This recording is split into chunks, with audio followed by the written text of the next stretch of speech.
You are probably paying thousands of dollars for luxury safaris where you never actually get close to the animals.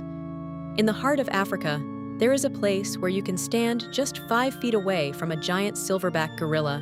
Most people think the Democratic Republic of the Congo is just a land of mystery and dense jungle. But this massive country is actually a playground for the bravest travelers on the entire planet. I am going to show you 20 mind-blowing things you can do in the Congo that you will not find anywhere else. By the time we get to number 1, you will see why the world's most daring explorers keep coming back here. The Democratic Republic of the Congo is the second largest country in Africa, and it is almost as big as all of Western Europe. It is often called the heart of Africa because it sits right in the middle of the continent like a beating drum. Imagine a place covered in deep green rainforests that are so thick the sun barely even touches the ground. This is not your typical vacation spot with luxury resorts and fancy cocktails on every corner. It is a place for people who want to see the world as it was thousands of years ago, before humans paved everything over. The first thing you have to do is trek for mountain gorillas in Virunga National Park. This park is the oldest one in Africa, and it is a place of incredible beauty and very intense history. You wake up while the mist is still hanging over the volcanic peaks, and the air is cold and damp. You hike through thick bamboo forests with expert rangers who know every single gorilla family by name. Then it happens as you round a corner and see a 200-kilogram silverback just sitting there chewing on a leaf. He looks at you with eyes that seem almost human, and your heart will skip a beat. You only get 1 hour with them, but it is a 60-minute experience that will change your life forever. If hanging out with gorillas was not enough, you absolutely need to climb Mount Nyiragongo. This is one of the most active volcanoes in the entire world, and it is truly terrifying to look at. The hike is very tough and takes about 5 to 6 hours of steep climbing over old, sharp lava rocks. But once you reach the rim at night, you see the world's largest permanent lava lake bubbling below you. It looks like a giant glowing eye of fire churning in the darkness, and the sound is like crashing ocean waves. You sleep in small wooden huts right on the edge of the crater, while the red glow lights up the night sky. It is a literal journey to the center of the earth that very few people ever get to see in person. Now, if you want to see a different kind of gorilla, you have to head to Virunga National Park. This is the only place in the world where you can see the eastern lowland gorillas, which are even bigger than mountain gorillas.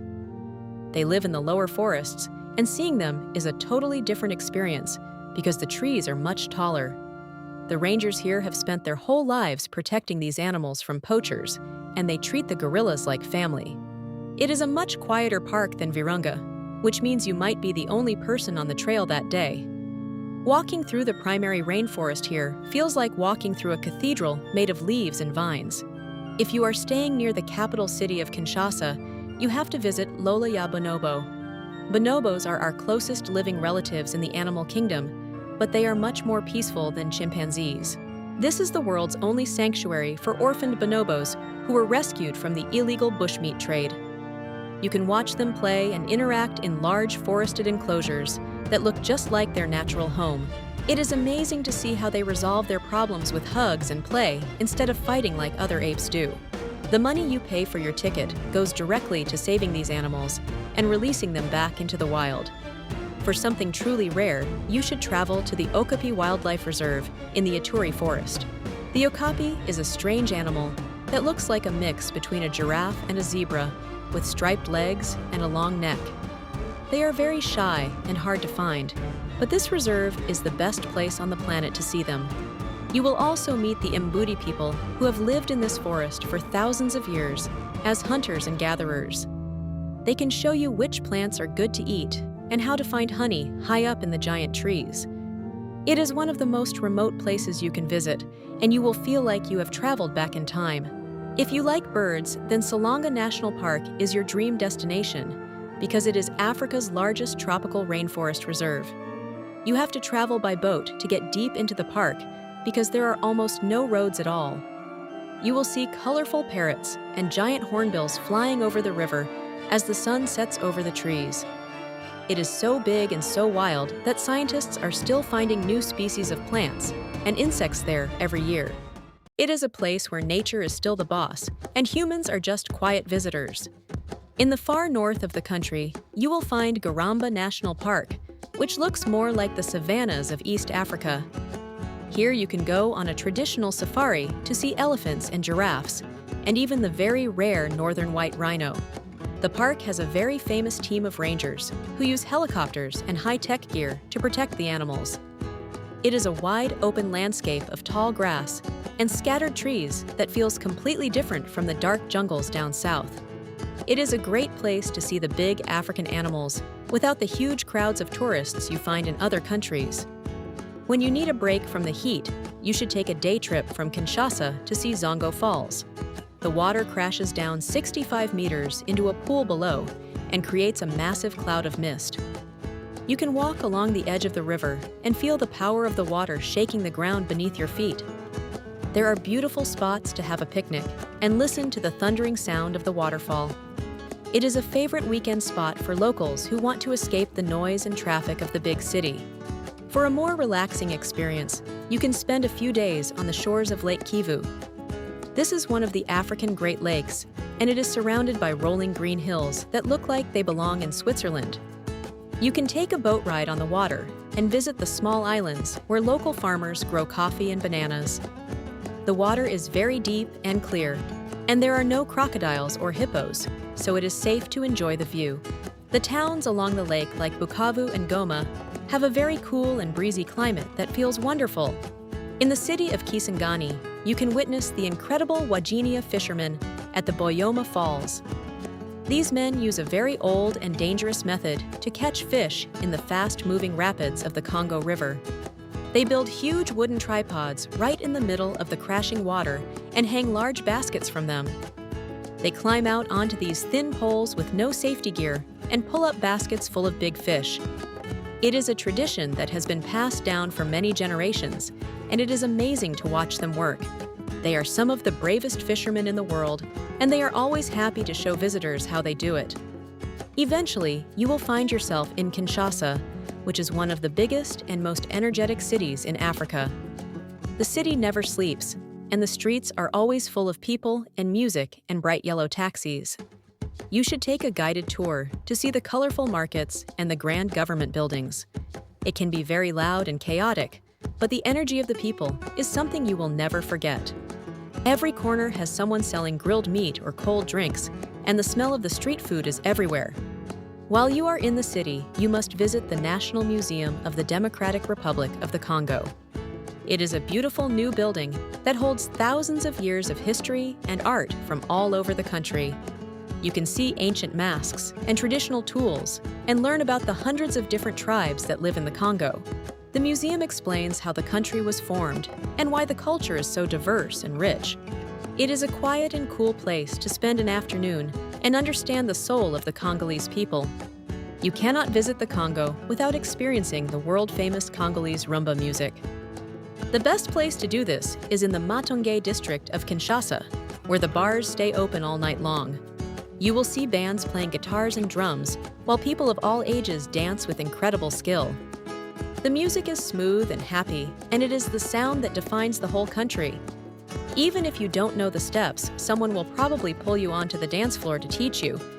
It is the best way to make new friends and see how much the Congolese people love to have fun. While you're out in the city, you might see a group of men dressed in very expensive and bright designer suits.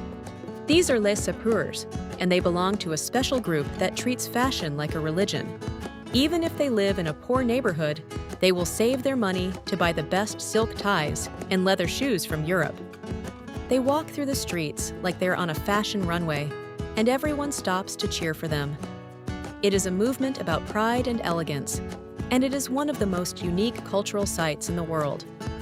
For a real taste of local life, you have to walk through the Marché Central, which is one of the biggest markets in Africa.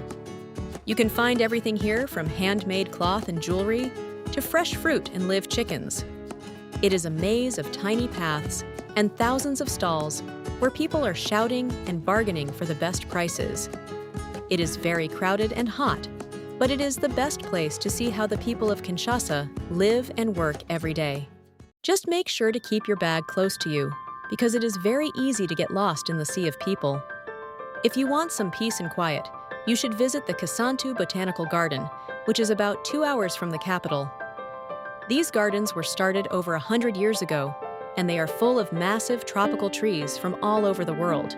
There are shaded paths to walk on and a small river where you can sit and watch the water flow by. It is a very popular spot for weddings because the grass is so green and the flowers are always in bloom. It is a great example of how beautiful the Congolese nature can be when it is carefully looked after. In the southern part of the country, you should visit the city of Lubumbashi, which is the center of the mining industry. The city has a very different feel than Kinshasa because it was built with wide streets and many colonial buildings. You can visit the old cathedral and the local zoo, or see the huge copper mines that provide wealth for the country. The people here are known for being very polite, and the pace of life is a bit slower than in the capital. It is a great place to see the more modern side of the Congo and learn about its minerals. One of the most epic things you can do is take a long boat cruise down the Congo River. The river is the backbone of the country, and it is the only way to reach many of the small villages in the jungle. You can rent a space on a large barge or take a private tour boat for a few days. You will see the forest go by on both sides and watch children paddling their small canoes to meet the big boat. At night, the stars over the river are so bright, they look like diamonds scattered on a black cloth. As the river flows toward the ocean, it turns into the Livingstone Falls, which is a series of massive rapids. The water is so powerful here that it could provide electricity for almost the entire continent if it was harnessed. The sight of the white water crashing against the rocks is truly intimidating and beautiful. You can stand on the hills nearby and see the river stretching out for miles as it heads for the Atlantic. It is a reminder of just how much power is hidden in the nature of this massive country. Before the river hits the sea, it passes through the Mangrove Marine National Park. You can take a small boat through the winding channels of the mangrove trees, where the roots grow right into the water.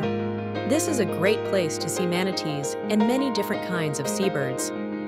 It is a very calm and quiet ecosystem that feels completely different from the mountains and jungles inland. The air smells like salt, and the water is a mix of the fresh river and the salty ocean. When it comes to food, you absolutely have to try the national dish, which is called poulet à la moambe. It is chicken cooked in a very thick and rich sauce made from palm butter and spices. It is usually served with rice and cooked cassava leaves, and it is very filling and delicious. The sauce is creamy and a little bit oily, and it has a flavor that you will crave long after you leave. It is the ultimate comfort food for any Congolese person, and you can find it in almost every restaurant. Another great meal to try is fresh tilapia, or other river fish cooked in a style called liboke. The fish is seasoned with onions and peppers, and then wrapped tightly in banana leaves. It is then steamed or grilled over a fire, so all the juices stay inside and the fish becomes very tender. When you unwrap the leaves, the smell is incredible, and the fish just melts in your mouth. Eating fresh fish by the side of the Congo River is an experience that every traveler should have. Now, traveling to the Congo requires some planning, so you need to understand the visa requirements. Most people need to get a visa before they arrive, and it can be a bit expensive and take some time. If you are visiting the national parks in the east, you can sometimes get a special tourist visa that is easier to get. Always check with the embassy or a trusted tour operator to make sure you have the right papers. It is also very important to have your yellow fever vaccination card because they will check it at the airport. You should also talk to your doctor about taking medicine to prevent malaria before you go. The mosquitoes can be very bad in the jungle, so you should always sleep under a net and wear long sleeves at night. Drinking bottled water is a must to keep your stomach happy and healthy during your trip. Safety is something you need to think about, but many parts of the country are very welcoming to tourists. It is always a good idea to check the latest travel advisories for different regions of the country. The eastern part of the country can sometimes be unstable, so it is best to travel with a guide. In the big cities, you should be careful with your phone and money, just like you would in any other large city. Hiring a local guide or a fixer is the best way to navigate the country and stay safe. They know the local languages, and they can help you talk to officials and find the best places to stay. A good guide is not just a helper, but they become a bridge between you and the local culture. They can explain the customs and help you understand what is happening around you in the busy markets. The Democratic Republic of the Congo is not the easiest place to visit, but it is one of the most rewarding. It is a place where you will find the most beautiful nature and the most resilient people on Earth. If you are looking for a real adventure that you will remember for the rest of your life, this is the place. You will come home with stories that sound like they came out of an old explorer's journal. Check our video descriptions for the best deals in hotels and accommodation, flights, attractions and tours, travel eSIMs and insurance, transfers and airport services, trains and buses, car and bike rentals, cruises, package tours. Go watch this next video to see even more amazing places you can visit in Africa right now.